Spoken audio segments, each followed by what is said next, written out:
從眉頭和動作分辨，何謂潛藏內心惡念？在迷惑裏拆穿，看着誰在瞞騙，最終發現故事隨着我預計發展，虛偽面目無論裝得再好，心中還是有數。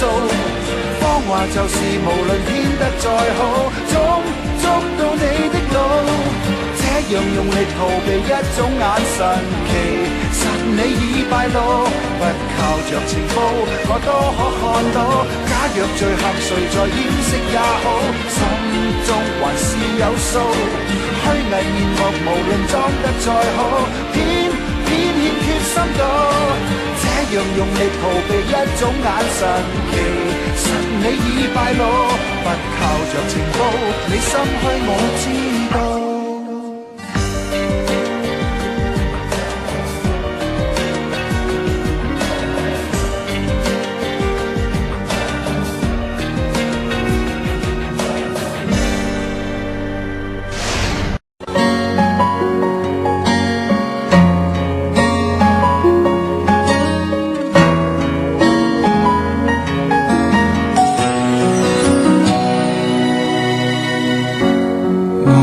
走近要多少犧牲？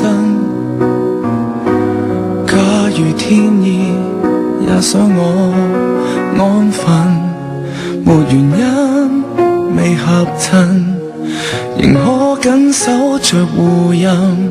就算分開，不要去憎恨，難再擁抱。沒熱吻，竟能感覺愛得真像留低着烙印。人生豈可沒淚人？無用計較以後有着別人，還是傷心。逐段舊情似是遺憾。就是日後共誰有着緣分，始終不可取替着這真摯質感。若有天跟你再度走近，如同陌生也不驚震，你的餘生再別要傷心。逐段舊情已是無憾，日夜為誰也是緣分，不枉一生間抱着這安慰是命感。若有天因有這段感慨，才珍惜你的所愛，我的離開也是愛。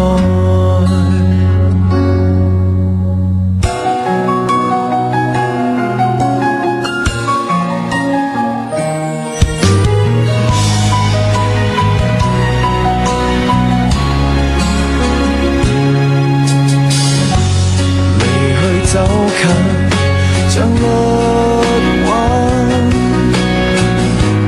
感情相距再不過吻，是前因裏再深，重複追憶着熱吻，才學會去放下繼續做人，無謂強忍。逐段舊情似是遺憾，就是日後共誰有着緣分，始終不可取替着這真摯質感。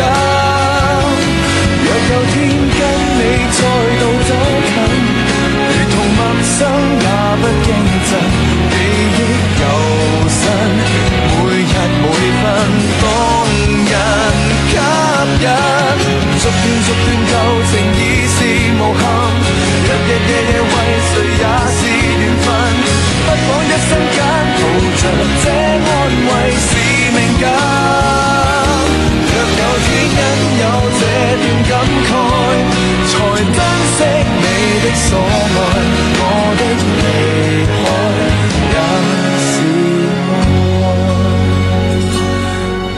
憶留低這份愛。